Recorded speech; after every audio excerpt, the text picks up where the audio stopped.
Hello, everyone, and welcome to the third series of the Public Interest Technology PIC Colloquium. My name is Roba Abbas, and I'm a visiting professor at Arizona State University School for the Future of Innovation in Society and a senior lecturer at the School of Business at the University of Wollongong, Australia. Together with the director of the Society Policy Engineering Collective, Professor Katina Michael, we are bringing you yet another session in this series. Before we begin, we would like to thank Melissa Waite and Anna Reid for the logistical, marketing, and other support provided throughout the series. As we've heard to date in this series, the Public Interest Technology Colloquium is an opportunity to hear from our global community about the social, regulatory, ethical, and other considerations relevant to the design, the development, and also the delivery of technology in the public interest. The colloquium is underpinned by the PIT philosophy that is intended to draw people together from across disciplines to address global challenges. Public interest technology at its core requires shared meaning, which is translational. As we've said, it is to be inclusive rather than exclusive. It is also transdisciplinary while respecting the disciplines. Throughout the series, we'll be hearing from a range of speakers who'll be sharing with us their experiences and their expertise. Our guest today is Adjunct Professor Joseph R. Carvalko. We'll be hearing shortly from Professor Carvalko, after which my fellow host, Professor Katina Michael, and I will engage in discussion and reflection with our guests, followed by the opportunity for Q&A, which will be facilitated by Mr. Leon Wilson. For those of you attending live today, please feel free to write your questions in the chat window and indicate that you wish to speak during the Q&A, and we will get to your question. I'm delighted to welcome our speaker for today, Professor Joseph Carvalko. It's quite challenging, in fact, to introduce Professor Carvalko in a way that does justice to his work and to his career, but I will provide a brief overview. Professor Carvalko is a technologist, an academic, and a patent lawyer who devotes his attention to and writes about the intersection of law and technology, and much more. He chairs the Technology and Ethics Working Research Group at the Interdisciplinary Center for Bioethics at Yale University. He is also an adjunct professor and course creator of Law, Science, Technology at Quinnipiac University School of Law, and he has held many academic, editorial, and other roles.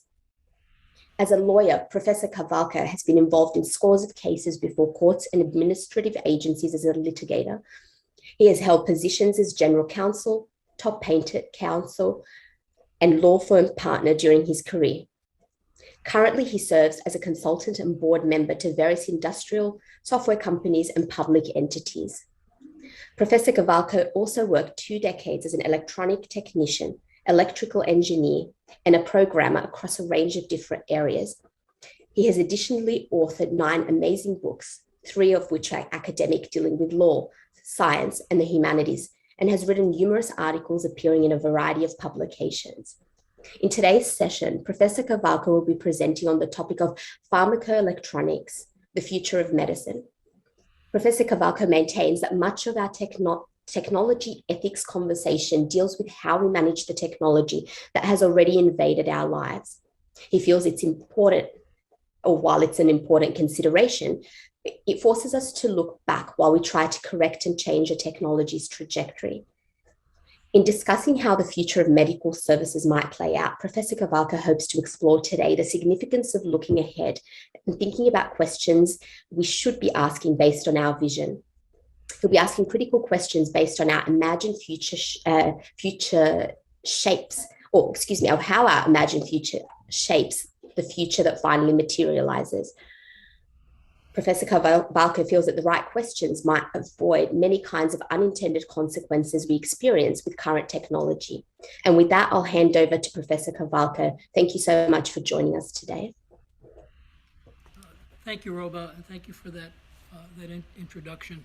So now I have to come back down to earth and get to the conversation that I have sort of been thinking about for some number of years. In fact, I think probably maybe 8 or 9 years ago, some long time ago, that I met Katina in Ontario at an IEEE Society and Technology conference, and I spoke about this. then. I've written a book, at least one book, if not included this sort of idea in two or three, and myself have sort of, let's say, dabbled in the biomedical patent area for some time, both as a patentee and also representing clients. So it is a subject that I keep returning back to because I just have a passion, I guess, for looking into the future. I think that's what has guided me in my career over the course of many decades now. And this one here is particularly obviously important. But that doesn't diminish the importance of other kinds of things where our science and technology has been leading us for, if not certainly decades, for centuries. So with that in mind, let me get to the presentation itself. So we're talking about Pharmaco-Electronics, and I'll explain to you more what that's about in a minute. And I also want to kind of, if we could, meander into the realm of what ifs as we go through this. So if you all keep in mind anyway as we go through it, well, what if this and what if that? Then I think it would be helpful to probably the discussion that I envision, following the more formal part of this presentation. So what I'm inclined to do is to present a plausible technological model that implies the direction of the delivery of future medical therapy. It's probably what every engineer does, frankly, most days in his or her life. She or he is thinking about the plausible technology that's going to be here in the future. So that's not something that's new to probably anyone on this call. And what I'd like to do is discuss how to evaluate the benefits of a system and foresee the ethical issues that might arise. Now this is different from typically, let's say, working in a development organization where you're being charged with developing a new product. This is different because this one here, in terms of what I'm about to discuss, hasn't been fully maturated or launched or deployed into society yet, right? It's a vision. And what I guess my premise is that it's our visions that have the most possible benefit, that when it comes to technology, it's within the vision that we can hopefully avoid some of the consequences that are to be avoided, once a deployment or once a product is in the marketplace. Because we can then shape the technology. We can shape it in terms of how it's used in peculiar or particular ways, and that perhaps can't venture into places where the technology would only serve to, I guess, damage human interests, for lack of a better word. We can all agree that modern technology is complex, dynamic, and which we can only begin to understand if we enable ourselves to see its structure, states of affairs, and processes as it penetrates the real world. So what I'm saying is this, that even if you're in the laboratory or you're in a development role, you've got to see what you're doing in all its form, structure, states of affairs, and processes, because many times we don't envision things in all its manifestations as it penetrates the world, for instance. Give you an example, the combustion engine. When the combustion engine was, probably first prototyped in someone's garage, maybe it was, that person's name was Diesel. He perhaps saw the structure and he saw the technological state of affair, but he didn't see the state of affair as to how this thing might play out in the real world. He didn't see processes that go beyond the engineering processes, but the processes of civilization or the marketplace, or all those things which are sort of outside the ken or outside the vision, typically, of an engineer. I mean, clearly, if we're putting together a computer or we're building an aircraft, yeah, we think about the immediate marketplace and the individuals or persons, okay, that are going to engage or buy the product. But then the question is, well, what beyond that? Okay, is it possible, okay, that this thing will also have an effect on right, things that are unintended, for instance, or persons that are unintended, or other parts of the world, nature itself that might be a victim, okay, of what it is that we're doing. And certainly the combustion engine, we can see how it has changed the world in its natural form through climate change, for instance. This isn't something that was particularly envisioned, okay, when this thing was first conceived, or the concept was being prototyped, or as it rolled out into the real world. We didn't see it for decades, if not more than a century. So we can never fully predict how something will evolve as it moves into the future, but we can at least create a model and hypothesize how it behaves under the influences of limited forces, limitations which we are capable of imagining in the present. And that's how this differs, because, you know, for those of us, many of you have been involved in product development, you're in the moment. You're getting to an objective. Typically, it's because there's someone that basically is pushing the product itself. They want to get it into the marketplace, so it has a different object, a different goal, and we often overlook those things which might be affected by it, other than those that will be our consuming public, for instance. So when we propose an idea, the question is, it's science fiction, or are we proposing something that can actually occur, that might actually occur, that has a possibility or a probability, or is this, you know, remote, or is it impossible? You know, Ray Bradbury, and I'm going to read this, said something along these lines, which I carry in my back pocket. Science fiction is any idea that occurs in the head and doesn't yet exist, but soon will, and will change everything for everybody, and nothing will ever be the same again. As soon as you have an idea that changes some small part of the world, you are writing science fiction.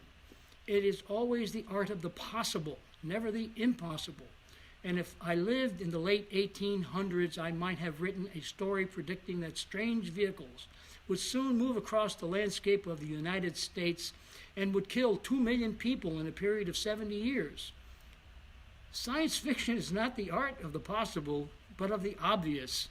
Once the automobile appeared, you could have predicted that it would destroy as many people as it did. All right? So this is what we're talking about. That we are on the, you know, as engineers, we're there at the front end, all right? And we have to train ourselves, or at least commit ourselves to putting something down that, frankly, will, in the, you know, at some future date, some future time, find its way into the public arena, okay? And the question is, well, how will it behave, or how will persons behave as toward the technology itself? In 2014, Chief Justice Roberts ruled that police officers may not, without a warrant, search digital information on a cell phone, data seized from an individual who has been arrested, stating that modern cell phones are now such a pervasive and insistent part of daily life that the proverbial visitor from Mars might conclude they were an important feature of human anatomy. And this is kind of where we're going, because with the future of medicine, for example, and Katina has written prolifically on this subject, you know, we're finding ourselves more and more taking that technology and we're embedding it in ourselves. We started, you know, probably, again, many centuries ago, all right, millenniums ago, in putting medication into our bodies, okay, and now we reverted to at some point of putting it in pill form. We've gone beyond that, of course. We're now putting it into our bodies in the form of digital computers, okay, to be blunt. Okay, we'll talk about that in a minute. So the technologies of anatomically embedded computers, which is where I'm going with some of this, or the Internet of Medical Things, which is more like IoT sensors and other kinds of more simple products, RFIDs, for instance, The smart devices that transport information from the outer world into our anatomies, like smartphones and Bluetooth, coupled with big data, which is all around the world, that have information systems that are embedded by such things as expert systems, right, that are themselves replete, okay, with artificial intelligence, and cloud services are revolutionizing health care throughout the world. Now, we might think that's science fiction. I don't think so. Right? We are on the cusp of this, and what we're going to be doing in the next hour or so is imagining how this rolls out, okay, into the world. So, future generations, we can expect sensors to alert an anatomy under assault by viruses, bacteria, pollutants, and other technologies. No question. We have the technology to do that now. Do we have the technology to alert us that we're under the assault by a COVID-19 virus? Maybe not, only because we haven't put our minds to it. But I could tell you we can do it. I mean, I am so sure of that, okay, that if I were an investor, I'd take it to the bank, right? DNA bioengineered sequences will fix genomic defects. Now, we know we're doing that. We're not doing that electronically, and we're not putting in devices in the body in order to do that. But I will suggest that it's only a matter of time. Is it 5 years, 10 years? No, I don't know. I don't have any, frankly, idea. But I don't think it's never going to happen. That we change defects in the body through some external programming source. Artificial intelligence processors will improve our integration, resilience in a techno-social world. For instance, increasing awareness and intelligence. We could talk a little bit about that. Analytical diagnostic tools to work seamlessly in concert with big data, real-time and offline, meaning essentially that we're talking about artificial intelligence really getting into the game of medical diagnosis. Right? It's already in the game. It can diagnose quicker and faster than most doctors can. All right? At some point, the doctors will let go, all right, and the machinery will take over for better or for worse. It's a matter of, putting faith in one thing or another, honestly. And once the new generations of folks come along, they will be willing to accept the computer or a machine being as good as a doctor with respect to certain things. Certainly, we have replaced the stethoscope, okay, with all kinds of electronic devices that could better gauge, okay, whether or not we're breathing right or our hearts are working right. So we've basically taken the stethoscopes and put them in the faith, with some faith, put our faith in the technology that is much better at it than the doctor is. Apple Computer's Health Kit, okay, was one of the more modern forays, okay, into this realm that we're talking about. So we have smartphone technology that has health and fitness apps. Many of you probably wear those things. But we also have ways today of looking at diabetes and sending our analytics directly to hospitals, insurance companies, doctors. I have my own computer embedded in myself, and today I basically uploaded it, the data to my physician so he can look at it. Right? Integrate patient-generated data, using it to enable access and connectivity to patient-generated data from clinical and fitness devices. I don't know if I can do this, but I'm going to try to put us into a video here.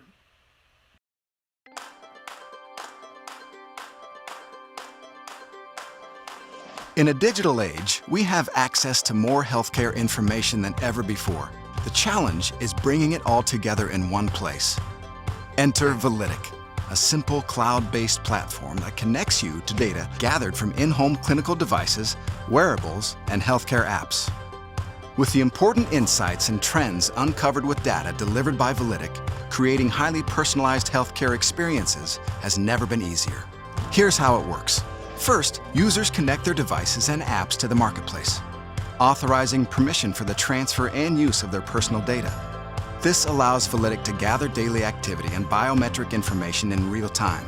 That data is delivered seamlessly to your system, so you control how it's displayed, analyzed, and shared.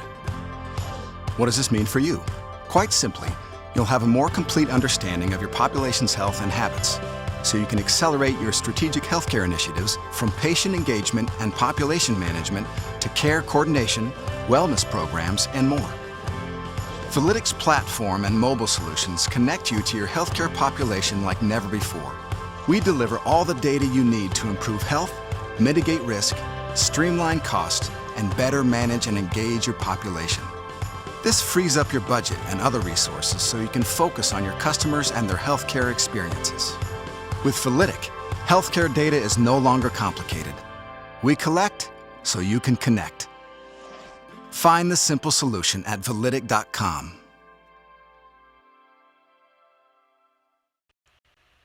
So, you get the idea. I mean, that was probably a $500,000 ad, and they explained it quite well. So we're taking off, from this point. All right? So let's see. There we go. So we're talking about a closed system linking doctor, an expert system, and a patient to allow for the seamless administration of vehicle electronic signaling and drugs or other stimuli without the usual intervention of a medical service provider. The information processing component of a Pharmaco-Electronics platform has the potential to analyze data, utilize AI, and achieve greater levels of treatment efficiency. So we divide this maybe into three segments: wearables and embedded computer transmitters, sensors, electrodes, stimulators, actuators, and pumps that deliver therapy and transmit measurements; network architectures, including telecommunications that interconnect devices both within the body and to the outer world; and mechanisms to program and reprogram the applications using interoperable architectures. And that's a big part of where I'm going with much of this stuff, because this is a two-way street. We're not only transmitting data to our medical provider, the medical provider is transmitting data back to us. And so that for some applications, for instance, stimulators for individuals that are suffering from perhaps Parkinson's disease, where they have a probe stuck in their brain, the medical provider can send back signals which could adjust the therapy itself, can adjust the intensity or the frequency with which that stimulation appears or works. So we're talking about a two-way street, and that is really, the complete circuit and what makes this phenomenally powerful. So Pharmaco-Electronics is what we're talking about: electronic sensor stimulators, telemetry, expert systems, and anatomical prosthetics, many of which are neurologically driven. Remember, the reason this works is because human beings are essentially electrochemical, entities. I mean, if we just, move out of our spiritual selves and think about us, in a more objective way, we are manifestations of electronics, electricity, and that's why this works. So this perfectly integrates, with the way in which the world is unfolding, the vision that maybe, the Edisons and Marconis of the world had a century and a half ago. So prosthetics is replacing malfunctioning, missing, damaged parts. We know that. RFID chips embedded for personal identification, integrating into the consumer supply demand chain. You see, there's a subtlety going on here. We go from what we can expect and maybe support prosthetics replacing malfunctioning to RFID chips embedded, integrating into the consumer supply chain, right? Certain demands, certain data, right, which in and of itself will affect something in that supply chain or in the data collection. And the question is, we'll talk about a little later, and perhaps we all will, as to how that filters back into the very medical care you're subjected to, that you're obtaining. Eventually, when we now have carbon-based nanoprosthetics that seek and destroy such things as cancer, can these things be electronically controlled? Yes, they can be. And they controlled from an external source? Yes, they can be. So we're looking at the applications in an anatomy. Let's see. So this is sort of, a picture that appeared in the IEEE spectrum, I think about maybe 10 years ago. But at any rate, you can see the metaphor is pretty obvious. This is more than a metaphor. This is, again, something from the IEEE spectrum. We're talking about every one of these areas that you see highlighted here is now being treated with an internal device. And some of these are, again, able to communicate with the outside world. The question is, to what extent do many of these actually communicate bilaterally or with the outside world? In other words, is it a communication that's going both ways? The simplified diagram, again, is that you have a device inside the body. You have a phone, router, whatever, a local tower, the internet, the server, data processing. And what makes much of that now, frankly, more possible, let's say, than it was 10 years ago, is that computers, and we know, are getting smaller and smaller and smaller. You know, we're talking about chip sizes at 5 nanometers, okay? That is about 100 atoms wide. We're talking about upwards of 30 billion transistors, right, in the size of in your cell phone, right? But the processor itself is probably the size of your thumbnail. So we're talking about phenomenal increases and improvements, okay, in our technological capacity, not to mention 5G technology, okay, which now has bandwidths, okay, which can support massive populations. We're talking about large data structures, okay, with artificial intelligence, which over the last several years has phenomenally improved in terms of its capacity or capability, okay, for making associations. There's a pill now that you can, your doctor can prescribe. It's about 27 by 11 millimeters, so it's a little long, but nonetheless, it's probably like some big horse pills that my doctor has prescribed for me from time to time. And it's filled with a liquid, perhaps, and it's connected to a wireless data exchange and a stepper motor. This is the pill itself now, all right? So within the pill, you have a wireless data exchange communication system and a stepper motor. And the stepper motor runs to control the amount of release of the drug in your body. This exists, right? Has existed for the last 7 years. This can be done external, this can be controlled externally, of course. This is something that just came on the market this past several months. For those individuals that have sleep apnea, they can now have this generator put in place, and there's a stimulator lead that goes to some nerve in and around the throat, and there's a breathing sensor lead that determines when your breathing kind of stops or gets sort of nasty, and it controls your sleep apnea, so that people can literally die, I guess, if it gets out of control. And it replaces that CPAP, that big sort of oxygen mask that people around the world have to wear to basically make sure that they can wake up the next morning. We're all familiar with the cochlear implant by now. This is a small pacemaker. You can see it's the size of a nickel, an American nickel, and it's inserted through the arteries, and it lodges itself in the interstices of the heart, and it's controlled electronically externally, right? So it can transmit to your doctor. The MyCareLink smart monitor for pacemaker patients combines a reader and an app, making this a convenient way to send heart information remotely, and something I have on my shelf. It looks like that, actually. And you put the device near your heart, and it transmits. Takes about 2 minutes, all right? And your doctor has a full idea of every heartbeat that has manifested from the time the device was installed, it could be 20 years worth of heartbeats, believe it or not. Electronic chips and medication exist. This is what we talked about just a few minutes ago.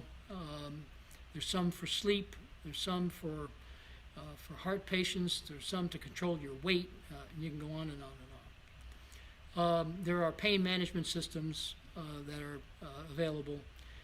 Here's one that every so often I keep going to the artificial heart websites to see how advanced they are. They were pretty lousy, or not well. They weren't well advanced. Let's put it that way. I shouldn't say lousy. Well advanced 10 years ago, but today they're actually installing these devices in patients. I think Europe has approved it through their equivalent of the U.S. Federal Drug Federal FDA, and the EC has approved its use. And so there are people alive today that are using this device. And again, you can see that it's easily controlled through an external communication, if need be.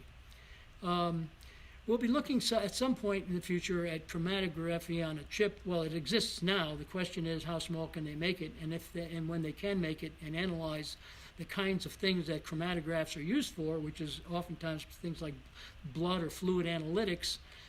It could well be used to inform doctors as to the kinds of things that they only get when you go to a laboratory and have blood drawn or urine taken or some other fluid, that they analyze.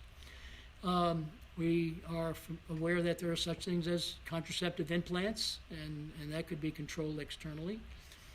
Brain implants, there's a whole bunch of work going on in this area. Elon Musk, I guess, has stepped into it. And he now is running quite a significant operation for brain implants. And these, of course, are just ripe, for communication to an external world. And you can almost, sort of imagine, and more than in a scientific fiction sense, as to where this one's going. There are other things that are occurring. For instance, there are artificial biological cells being created. Synthetic biology is moving into this field or this realm, and I'm not going to speak much about that at this point because it would just take too long to get into that. So let me sort of take a breath. All right, and let's say that's pretty much what it was that I wanted to introduce you all to, for the sake of talking about again a somewhat hypothetical system, because I am proposing a hypothetical system. But as a patent lawyer, I can tell you, I have serviced hundreds of clients, patent clients.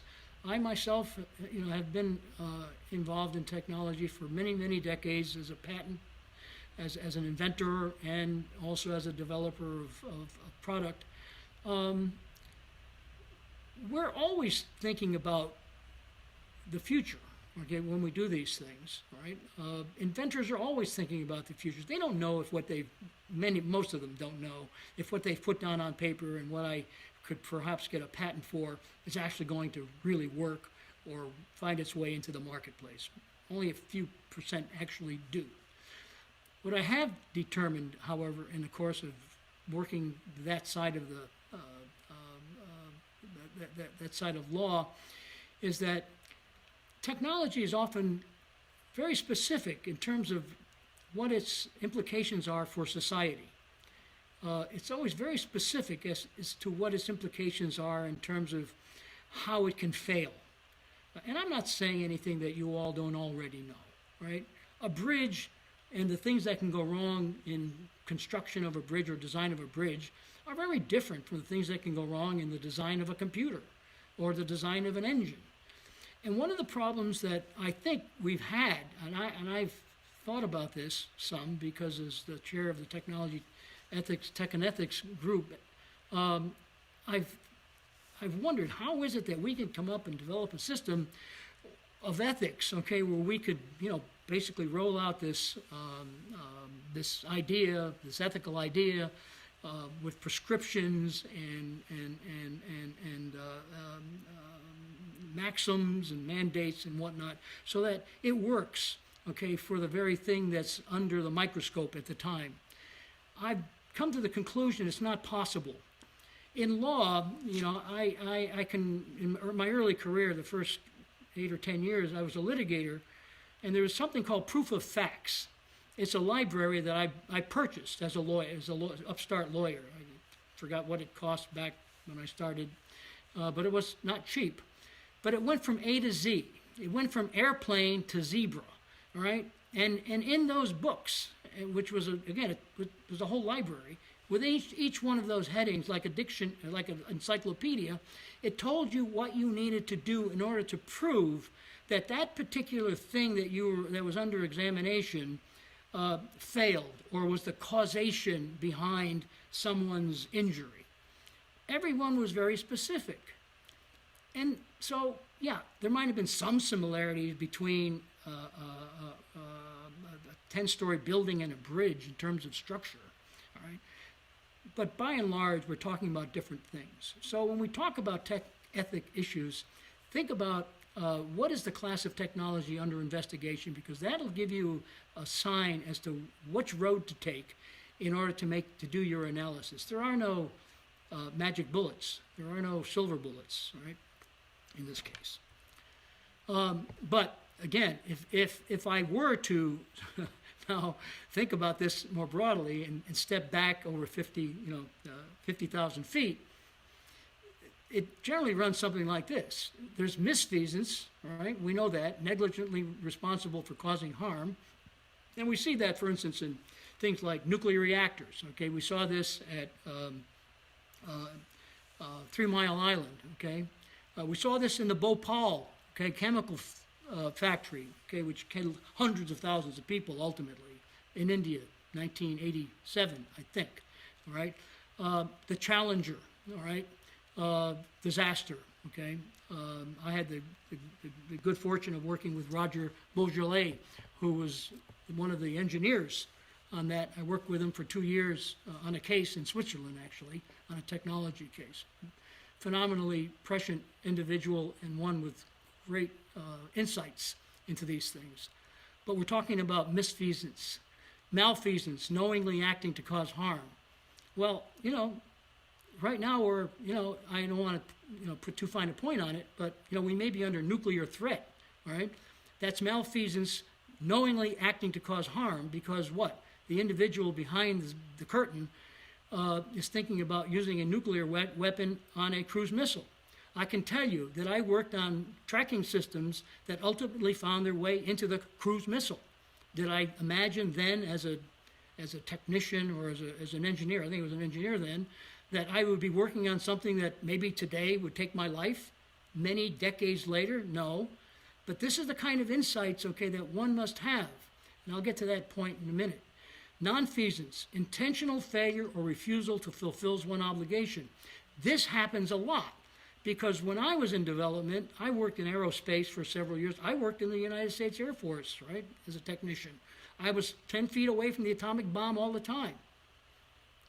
I wasn't going to raise my hand and say, I'm out of here, right? I went along with the program, right? Intentional failure or refusal to fulfill one obligation. Well, what kind of obligation are we talking about? A moral obligation? Yeah, I think so. I think that has to be included in this, all right? So there are a lot of things, okay, that we look at these words, misfeasance, malfeasance, nonfeasance, but what do they mean to us as individuals, and how can we relate those to things that actually have happened in the real world? And now how will or could they play out in the thing we're looking at now, which is a little more than science fiction? Unanticipated dual use. Oftentimes, this one I mentioned about the tracking system that now found its way into the cruise missile, that's a dual use. We were using it to take pictures around the moon, okay? We were hired by NASA to develop a tracking system to reduce the blur of the photographs they were taking. So it was called a V/H sensor, so that the panning rate, okay, could be held constant while pictures were being taken. All right? Ultimately, that same tracking system was used in the cruise missile to find its way to its intended target. Now, maybe today cruise missiles use GPS, probably do. In the early days, it didn't. So, Other examples, I worked 8 years as general counsel to the Farrell Corporation. We made processors, reactors, okay, for making plastics, and we sold them all over the world. Lo and behold, we get a notice from the Defense Department that these may be dual-use machinery used to make weapons of mass destruction. Right? I woke up one morning and I'm driving to work and I hear a broadcast that somehow, I think either it was Bush or Clinton, I think it was Bush, was sending aircraft over Libya to bomb sites which were using these kinds of reactors to make weapons of mass destruction. All right? My heart was in my throat because when I got to the office, what I expected was to meet with FBI agents wanting to know why we sold these products to Libya. Fortune would have it that these were reactors that Libya had purchased from the Germans. All right? Well, you can see how this works, right? And how you become entangled, right, in these things, innocently. Combinational integration. This is where, and this is very much like what we're talking about here. We're talking about a technology, Pharmaco-Electronics, which is combinational integration. It's the combination of embedded technology, computers, telecommunications, big data systems, and we're talking about the medical community and artificial intelligence. And you can go on. I mean, I will leave it to you to explore, in your own imagination, all of the different ways in which combinational integration is involved in this. All right?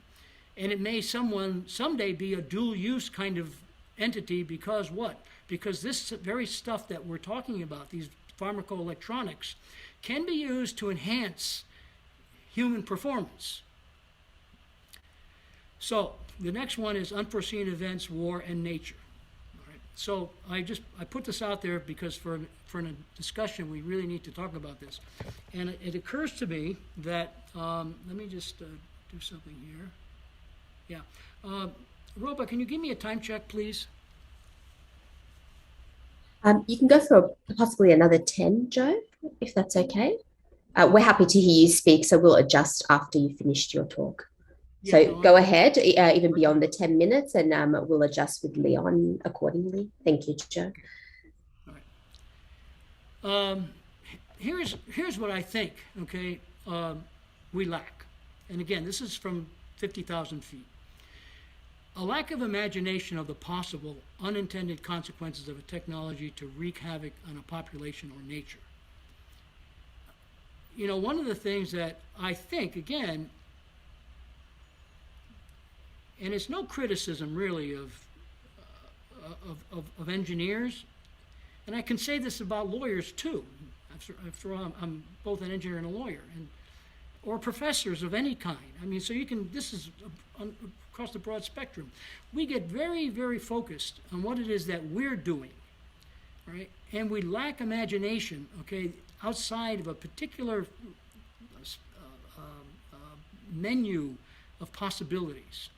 And I think that as engineers especially, and as lawyers or as teachers, we have to expand our imagination and think of things and bring them to the fore. No one's going to be critical. You're not going to be criticized for it. But the real leaders in this world are ones that could look outside, could jump outside the box. Okay, and yes, there'll be criticism. There'll be people and there'll be pundits that say you're crazy or it can't possibly be done or you shouldn't be thinking that way. Right? We have a lack of critical thinking in formal process that considers the potential injury to stakeholders of its misuse, dual use, or the trajectory of a product or process. For some years, I was the manager of new products for Pitney Bowes Copier Systems products. We never thought about, did any critical thinking other than critical thinking about the product itself and how fast it ran, how well it made copies, things like that. But lo and behold, we didn't consider the fact that one of our products that we developed used xenon arc lamps to fuse the toner to the paper. And when they got stuck, right, when the paper got stuck in the machine, the paper came out flaming, right, and then it went into a basket where poor copies were generally put, and then the basket caught on fire. We were selling these things to hospitals and schools. So you see how this thing sort of moves. We never thought about critically thinking about who it was that was going to buy these things, like schools or anywhere else that where fires, would be absolutely catastrophic. In fact, we didn't think about the fact that there might even be a fire, right? Until we started seeing these fires all over the place. A lack of acknowledging motivations, altruisms, egos, biases, conflicts of interests, the diffusion of moral authority in development or use that results in disregard of normative ethical principles. These are the kind of things that, frankly, I never really thought through as a lawyer. I certainly have thought it through as an engineer. I didn't think it through. I think it through as a lawyer all the time, all right? Because when I'm going in to prosecute a case or defend a case, typically I'm on the prosecution side. I'm thinking about, well, what were the motivations of these people, right? What was, who within an organization basically was responsible? Is there a diffusion of moral authority, or is it a lot of it just sort of speak, all right, corporate speak? They make it sound right, but there's really nobody, who's like the vice president of moral authority, all right, for a corporation or an institution. So none of the following types of practices precede the deployment of engineered technology. What I'm driving at here is that there are organizations out there that do look ahead. All right? Engineering of technology typically isn't one of them. The military invents and plays war games all the time. So they try to imagine, in effect, what can go wrong. Law students engage in moot court and litigation lawyers assemble mock jurors before trying important cases. I've done that to see what could go wrong. Right? Sellers assemble panels to research and ascertain if product advertisement will succeed. Great. They certainly didn't do that for Facebook. Right? Pharmaceutical companies test new drugs in stages with representative populations to test efficacy. And IRBs evaluate plans for conducting humans and animal experimentation against ethical norms, finally. All right? Took a long time coming. So it's not like this, much of this stuff sort of is, well-worn, has been out there for like a century. We're still, as engineering developers, still trying to find our way, because why? Much of it is, frankly, being the bestest firstest, right? So, we need to decide if any institution or individual should have the right to exclusive ownership of the technology we're talking about. Let me now revert, I think, to Pharmaco-Electronics more particularly. So in what we saw a few minutes ago, maybe 20 minutes ago, in terms of this proposed pharmaco-electronic system, we might ask the question, should any individual or institution have the right to exclusive ownership of certain forms of pharmaco-electronic property, life-saving devices, selected methods of extending life and enhancing intelligence or skills? Now, I might say that, well, you're being Pollyannish because, we're living in a capitalist society, and therefore there's always going to be someone who basically will give us the best if there's a profit motive. All right? Well, maybe we've got to think that through, because maybe that isn't true. All right? Maybe we could still get the best without it having a profit motive as the carrot, at the end of the stick. I don't know. All right? I'm not that wise. All right? But I do think that unless we ask the question, we're not going to get there. Whether open sourcing software should become the preferred paradigm. Who will operate the service and the databases, the pricing, access? Will it be the pharmaceutical companies? Well, they'll try for sure. What licensing restrictions will be allowed for internal software? Can you get updates? Should you get updates? Will you be forced updates? Like today, my iPhone was updated about 20 minutes before I had to be online here. And I used my iPhone for my camera. I mean, who figured that out? Why didn't, isn't there something that, says, Mr. Carvalko is going to use his phone to basically talk to an important group of guests? No, all right? They just do it. So, future computational telemetry processing therapies might go beyond health-related purposes. And this is a big one. because it always has the potential, okay, to basically improve one's intellect or have access to commercial opportunities, and who will be the beneficiaries. So we got to think about those kinds of things. And again, I'm not as qualified as a group would be to basically put forth in a brainstorming session all the reasons and things that all the things we should be talking about here. Right? Will AI be programmed with something that replaces free will? So when you're talking about brain downloads or brain type interfacing, for instance, we've got to very seriously consider whether or not these things will be basically run by somebody behind the curtain, all right? Or will, the person have a kill switch, that they can basically go back to normal. Maybe they don't want to go back to normal.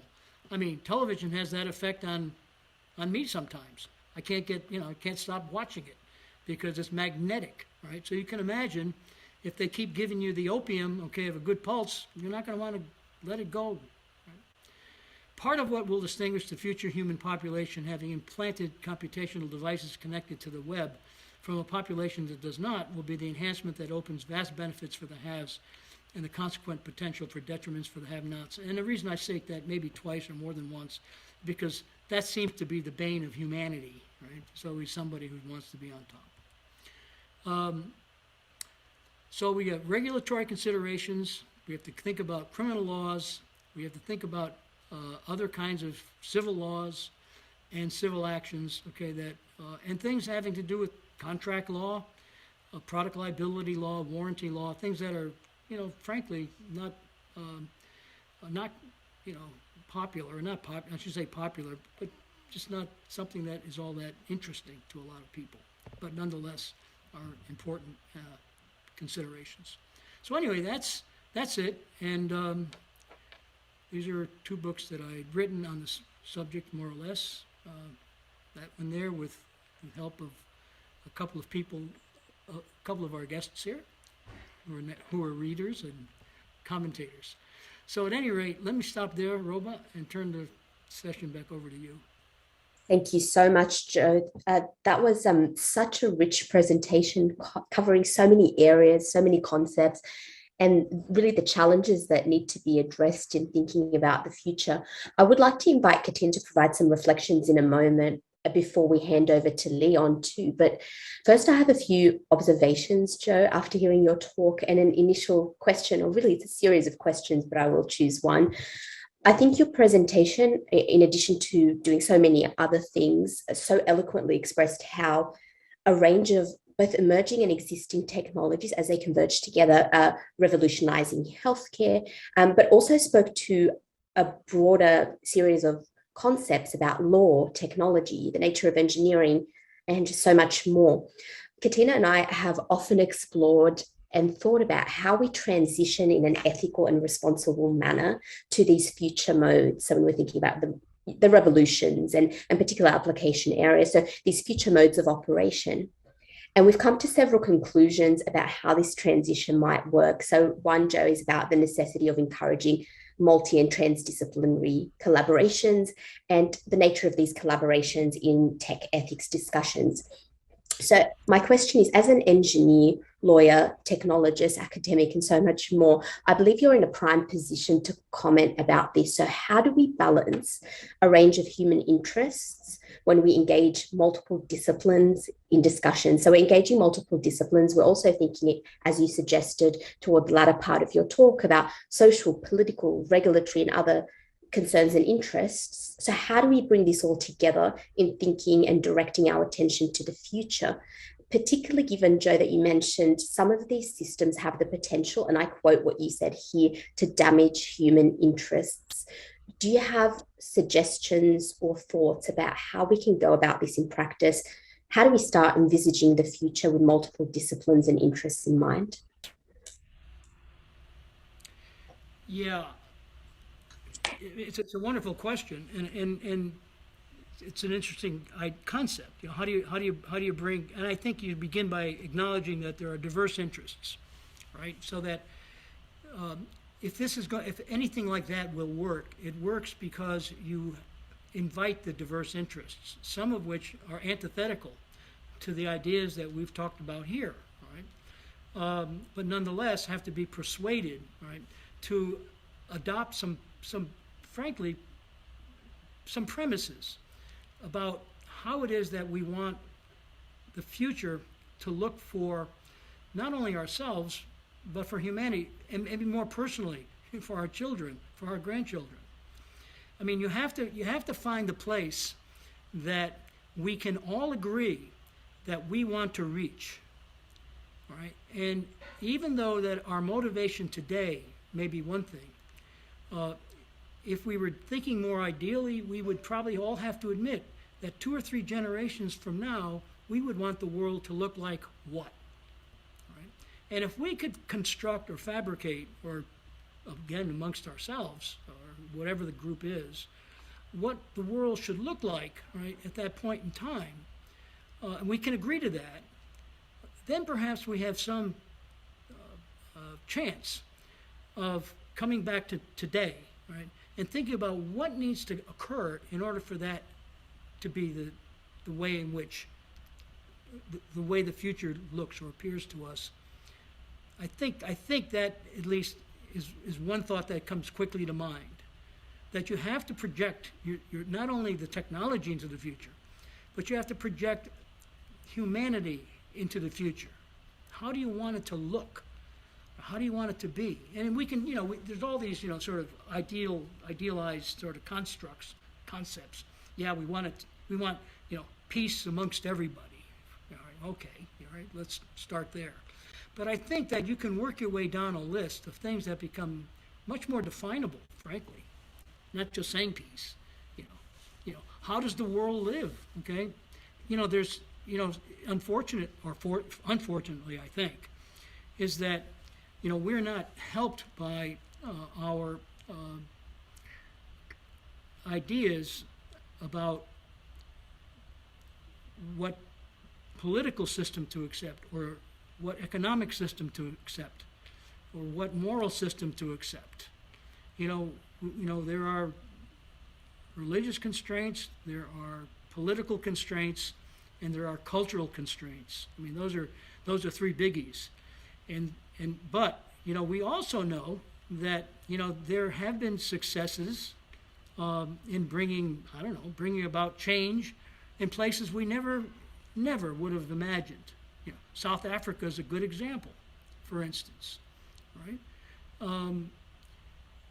And I'm sure we all could, if we thought hard about it, you make a little list, okay, of things that we could never have imagined would transcend those boundaries of culture, of religion, of animosities and biases and prejudices. But yet it happened.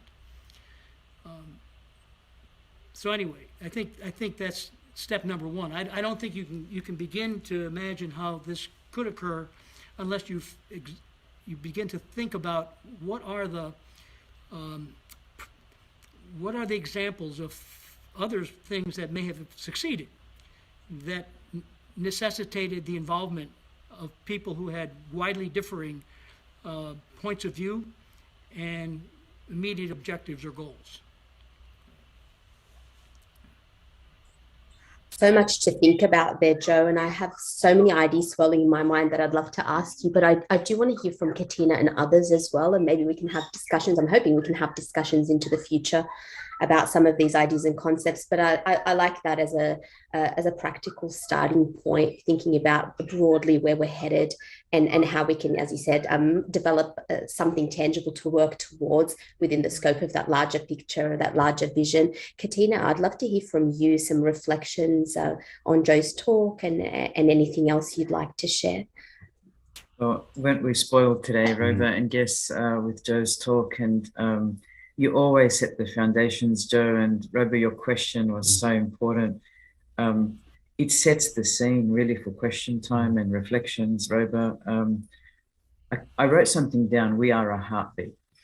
You said something, Joe, and I wrote it down, but it inferred we are a heartbeat. Each one of us, without that heart beating, we don't exist, right? We're not here. We're not physically here, nor over the internet. And that micro to macro scale, we went from the heartbeat right to this big picture in our view of what do we want the world to be. It's almost like we are the individuals who are a system in ourselves, but we are working in a larger system and a larger system. And Robo and I often talk about that system of systems. Are we able to better model? And as you said, what are our hypotheses for a particular technology? How will it behave? MG Michael was right next to me throughout most of your talk, and he's asked a question. He's a bit under the weather this morning, and he's wearing a mask, so he can't appear. But he says, is dual use possibly engineered as a hidden function in some technology? Is it a function creep to begin with? Is it preemptively built in? And how do we interpret this? Is it there by default? And we perhaps don't see it, but is it there embedded to begin with? Just like planned obsolescence, he adds. I kept thinking, Joe, about THX 1138, the science fiction film. I also kept thinking about something you established a long time ago. You know, we were having a discussion once upon a time, and you said, Katina, why aren't there ethics applications in the patent process? And I said, Joe, that's a great idea. We should tell the Food and Drug Administration and should go around telling every other therapeutic goods administration in the world, why not? So we test for inventiveness in the patent process, but we don't test for ethics. And managing tech, opening comments from Robo, and inspired by your bio and your work, your life work. How do we tame the beast? How do we manage tech, or is it managing us? There's some of my initial thoughts, but I wanted, Joe, to introduce you to someone very special. Everyone on this call is special, but I met Erin Chewy when I arrived in Arizona State University. We ended up on a National Science Foundation grant together. And Erin's a specialist in human systems engineering and has a few words to add in context. So I might introduce her before we hear some reflections from you, Joe. Okay. Hi, everyone. I'm an assistant professor of human systems engineering at Arizona State University. Katina asked me to give a very brief introduction of what it is that we do. And I do see a lot of overlap, especially with some of the ideas that you mentioned. So there's something about whether or not this is science fiction, because I have at one point described to my students what it is that I do. I basically imagine future scenarios based on what engineers are saying that they're building. And then we do various methods of this, like there's a Wizard of Oz method where you can have a researcher behind a curtain pretending to be, the technology, and you have humans interact with it and you see how they respond. And so that's really the area that I live in. So I feel very inspired to hear, your sort of call to arms in terms of what we need to be thinking about in this new technology space. And so I did have, this is actually a slide that I had cut from a previous presentation that I gave, but I hope it might give a very concise overview of what human systems engineering is. So it's an engineering discipline that merges human factors and ergonomics, broadly defined, with systems engineering. And so my background, I actually did my undergrad in psychology and philosophy, and then did my PhD in industrial and systems engineering. And most of my colleagues are cognitive scientists. And that differs a bit from human systems integration, which is a philosophy and set of processes that focus on systems level human performance concerns throughout a system's life cycle. And its purpose is to mitigate the risk of downstream system failure. So you talked about reducing harm, that wonderful slide with different types of harms. Yeah, it's a wonderful framework. And I think along the same lines of the things that people in my field are interested in. And talking about the different technological models, that's exactly the space that I'm working in, which is sometimes a little bit difficult to translate into engineering, which you must know. How do you merge all of these various complicated social psychological factors with actual system design? And so in my work specifically, so this is not necessarily what all human systems engineers do, but in engineering, we have this very common and predominant arrangement of humans and technology together, where there's hard or formal controls. You want technology that's predictable. You want to enforce certain behaviors. You want self-governing entities. So, a technology that's completely self-governing and a human entity that's completely self-governing. Otherwise, you involve a human supervising the technology, which we know from many studies that humans are terrible monitors of technology, especially the higher performing technology that it is. And in the space that I work, it is looking at trust in technology. And so the way that we've thought about that with these self-governing ways of thinking about things is, do people trust the technology appropriately? And so the ways that I'm trying to push the bounds of how do we design for humans in a way that is, I think, doesn't reduce them to, and I think this is probably getting at your statement about not agreeing on the political, economic, or moral systems. So there's certainly a lot of values embedded in the way that I approach this. But, you know, if we have software informal controls, or we look at what happens when you have two systems interacting and what are the emergent outcomes of that, can we influence in a positive way, you know, designed to be more relational, where the technology is responsive to human needs, especially, you know, with increasingly capable technology and artificial intelligence. Rather than thinking about supervision, could we take a more cooperative approach and moving beyond appropriate trust, where you're calibrating people's trust to the capabilities of technology? Could you consider the entire life cycle of the technology so that it develops trusting relationships, not just with individuals, but also with communities? So that's my brief spiel, and I you know, really appreciate your talk. I learned so much, and look forward to following up on some of your other work. You're definitely on the right track, and so, and your colleagues, and it's the whole idea, similar to what you were driving at here, but in a very different context. When I first started practicing law, I was as I said, a litigator, and I was obviously fascinated with how jurors make decisions, and decided to study psychology and put my thoughts down in a very large manuscript. And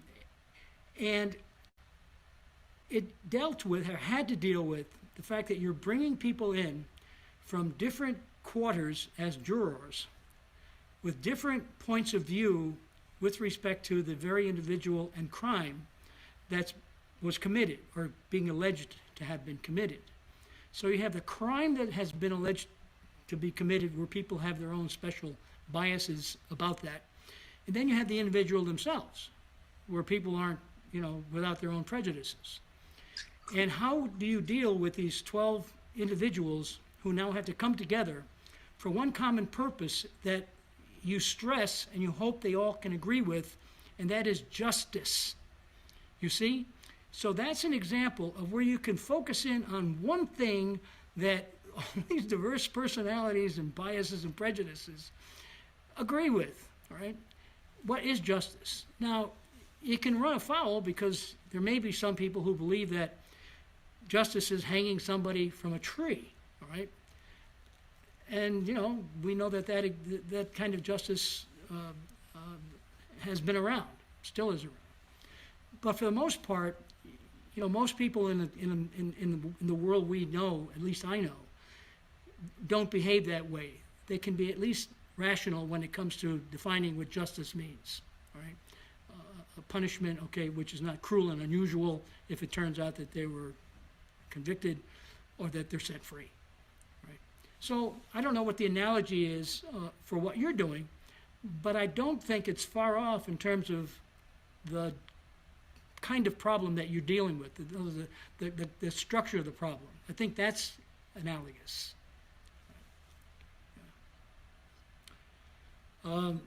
Getting to Michael's question, this dual use, it brings to mind, and I think he's got a very good idea there, but it brings to mind Anne Kevokian, all right, where Anne's idea is that you build in, all right, security into the software, for example, all right, so that the software can only work a certain way, all right, in terms of security and privacy.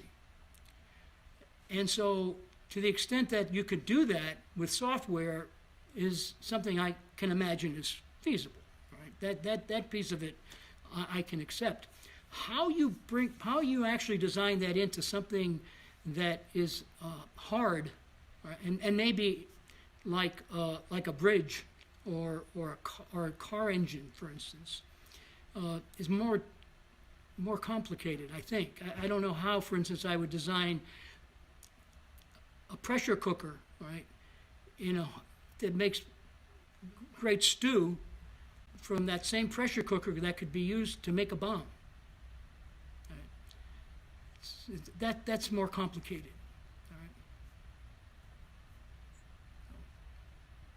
Thank you so much, Joe, for those reflections. And Erin, we're delighted that you could join us today and share with us some of your work. It sounds absolutely fascinating, and we can certainly see the overlap when we're talking about ideas of values, of justice, and where Joe's reflection ended off here about the by design frameworks. So how we work within the realm of by design when you're talking about these complex, use the word, Joe, complex, dynamic, systems. You brought in supply chains, and as complexity increases, so too does, I guess, the way that we need to, the frameworks that we require to approach ideas of justice and values. I do want to pause there for a moment and hand over to Mr. Leon Wilson to moderate our next segment of Q&A. Thank you, Leon. Over to you. Oh, great. Thank you, Dr. Robbins. Okay, yep, turned it over to me. So, this has been great, and I've been writing more than listening, or listening more than writing, or trying to do both same time, dual use.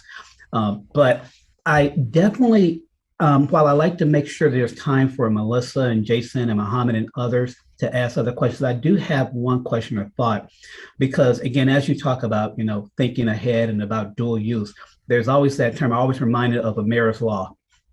And if you know Amira's Law, it's a concept that we always underestimate. We overestimate technology during its formative years, and we underestimate it in its latter years. And that's how we're starting up and down. And when we're talking about like human systems engineering, when we're talking about ethical use of these technologies, trying to embed that or incorporate that, I'm always reminded, especially as a practitioner, about the question of we're focused on what the technology is and can do versus who the technology is doing it to. And now that turns to questions from ethics to equity. And when you talk about ethics, it's about, undermining civil society. But when you're talking about equity, you're talking about basically restricting who has access to things and things of that nature. And should we be thinking about that just as much about equity? I'm concerned about these sorts of technologies as far as the use of them. As I said, I was in the military. Is it, if I re-enlisted, are they just going to shove one of these things, gadgets down my throat, just like they loaded me up with a bunch of immunization shots without my permission? And for those that are incarcerated, will it be imposed upon them as far as governing their activities, or will they still have some form of free will?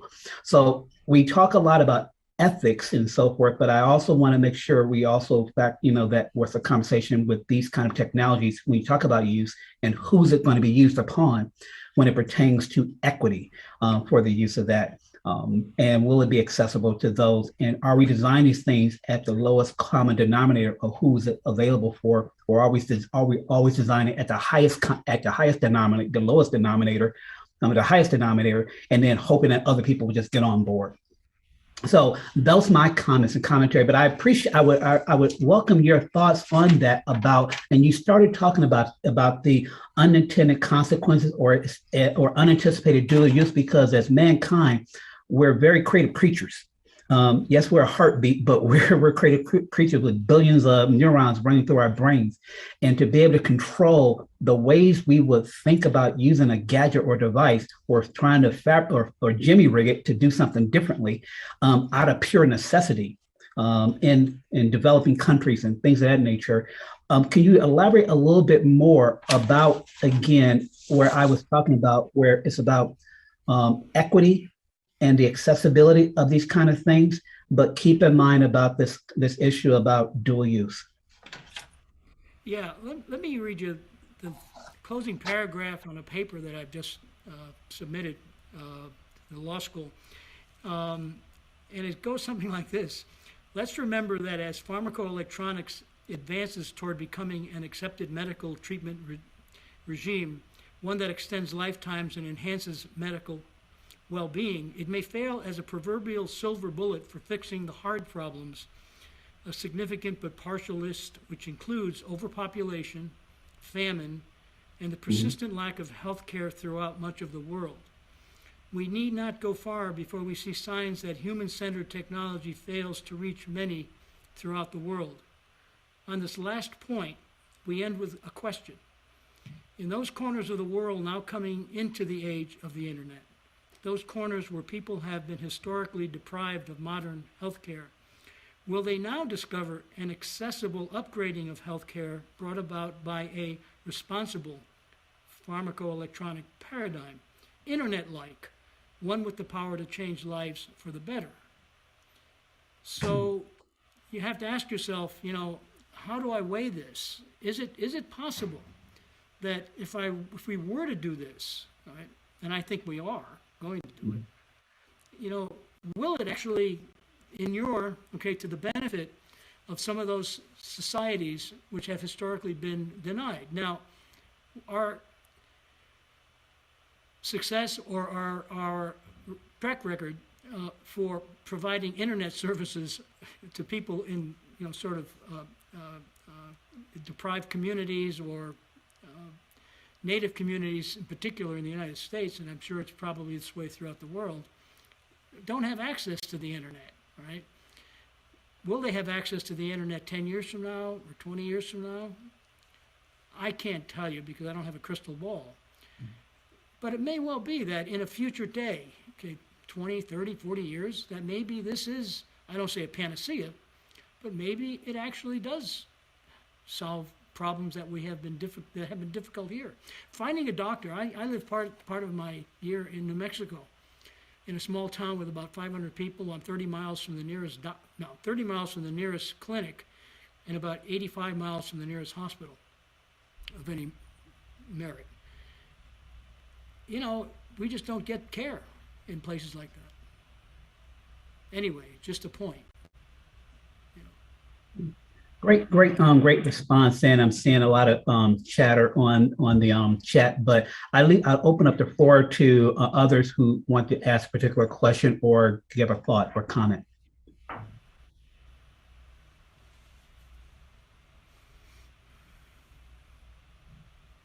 And I'll be mindful. I used to teach at a university, and I had a 3-second rule that if there were 3 seconds of silence, then I keep talking.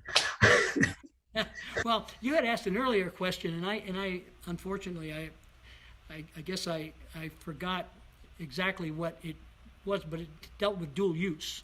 Yeah. Yeah. And what was the core of that again, Leon? Well, it was kind of building off of what was already mentioned about dual use, where the question was asked about, well, can you program it in, or can you control or restrict? And you start talking about, well, put it in security so that the tool can only do one thing. But then we talk about this more from a regulatory standpoint, from a warrant. It is a device. So if you're using this device outside of the guidelines of what we propose it to be, then does that violate the warranty? Then if something does happen, then how does that fall in place from a legislative standpoint? Right. And let me just say this again. I haven't thought this through, like a lot of things I talk about. But one thing I might think about, there may be something along the lines of like a blockchain that accompanies every implement, that is part of this system. And so that unless the blockchain is satisfied, all right, then you can't work outside the system. It's highly regulated, by virtue of the fact that you've got a way of tracking. Which, incidentally, is not something that's new. In engineering, one of our biggest problems when you're making a product that both for the military and for consumer use is tracking, right? Tracking the changes, all right? And we did it successfully, for airplanes and radar and other things that were important to, let's say, NASA or the Air Force. There's no reason why one could not do it in this kind of a system. But it would have to be developed or designed from the very beginning, right, as being construed or constricted, by that set of, that regimen. All right. Again, any other questions or comments? I might jump in if I can, Leon. Please. Joe, lovely to see you again, as always. Same here, Sage advice, always welcomed. You're one of our revered leaders, so I just hope people tell you that and you get to know that. There's a lot that came up just quickly about what Leon's question was, and that got me thinking where you mentioned Anne, privacy by design. And one of the issues I have here is I don't have enough time in my semester to teach enough ethics, I think, to my graduates before they go out. And we've talked through a lot of our sort of friends and family, Matt Mitka and others who come into these events, about how do we fix that problem. But one of the primary purpose of the data collected, that's what it should be used for. So when we think about the secondary uses, it's a bit like that problem we have with data that's collected but should only be used for the primary, but it's used for a secondary or a third purpose. I've recently followed Ian Kerr on LinkedIn. I'm not sure if you know Ian, but he's into design thinking, engagement, and things like that. And he was sort of talking about that we need to know what we do not want to do. So designing systems, that's sort of stepping ahead of where we should be. And he's saying empathy shouldn't be the start. It should be all about engagement and the process of engaging. So just maybe get some quick thoughts about that. I love the term Pollyannish, so I'll steal that from you and use that in some of my classes. That was really good. And to MG's point, I think the sort of devil on the shoulder would say, that's okay. Dual uses, we're extracting as much value out of that as we can. But is it ethical? That's the other sort of angel on the shoulder saying, no, it's not. So they're just some things that I put down, maybe some quick thoughts, but really good to see you and hope you keep well. Thank you. So you raised this idea of empathy, and empathy on the part of the engineer. Is that what we're dealing with here? The individual who's actually behind the design or part of the design team? Is that where the empathy is that you were describing? Yeah. Yeah, that's what he was referring to, the sort of sure. Yeah, where design science is meant to be the panacea of the jumping off point, and considering everybody, he's saying empathy is normally the starting point, but he believes it should be around the engagement process first. Yeah, well, we're fighting sort of two things here. One is the rational, right? And we engineers, lawyers, whatever, we tend to like to live that way. Okay, in a world where things are well structured, we could bring critical thinking to the solution to problems. And the other side of it is irrational. In other words, like the amygdala. The amygdala doesn't have, right, a sense of rationality. That doesn't mean that it's not important, because we all live by virtue of our emotions, by virtue of our empathy, essentially. And so it really takes, again, an understanding and to talk about to, I would think, others, our children and our students, whomever will listen, that, there are these things, and both of them have to be sort of used in responsible ways. But I think, as important as it is to an engineer to be a critical thinker in the way of, processes and procedures and flowcharts and, mathematics, they also have to have as much training or develop skills that are the irrational side, because that is what is imposing on that other work that they're doing all the time. So I just think that we've given it we separated these things as if they were like two different worlds, that someone who goes into the social sciences or goes into social work has no place, in the world of engineers, for example. That's not my, I don't think that that's the way it should be. In fact, I think every design team, needs to have the philosopher. I've said this before, or the poet. I've said that before, right? And I keep repeating it because I think they have as much to offer. They've thought about empathy, they've thought about compassion, and they've thought about all these things, that are essential, to our humanity, and more essential, honestly, than the technology. All right, we can live without the technology. We can't live without the other stuff. All right. anyway. Just a point of view. Thanks. Thank you, Joe. Thank you, Jason. That actually talks to a question that I had, Joe, and I might just sort of finish up on that question reflection. Something you said in your talk, looking ahead is typically what engineers do. You also mentioned something about that often this results in not seeing the complete picture. And as Jason was talking, I was thinking about the educational element here. So how do we encourage engineers, I guess, to see the elements outside that vision that you spoke about that they're typically working within, so beyond the engineering processes? And I think partly here, there's a specific role that higher education institutions play here to integrate systems thinking, but even beyond systems thinking, just consideration of that bigger picture to allow for complexity and the dynamic nature of these evolving, that dynamic nature of these ecosystems to be incorporated. In your opinion and experience, what could educational institutions do to encourage engineers to think outside the box, to see the complete picture, and to recognize the importance of thinking about philosophy, integrating these other disciplines? Back to the earlier point, do you see there's anything sort of tangible that can be done in terms of integration to existing curricula, for example? Sort of talking to Jason's point as well. I did a search not too long ago of the various engineering colleges around the country that actually required ethics as one of the subjects, right, before graduation. I didn't really find much. I wasn't all that successful. All right, that even where, like MIT, for instance, has looked like a good course, I don't think it was a requirement. Right? Now there are. When I say a requirement, there obviously is a requirement for taking courses in English or philosophy or whatever, because we all did that, I'm sure.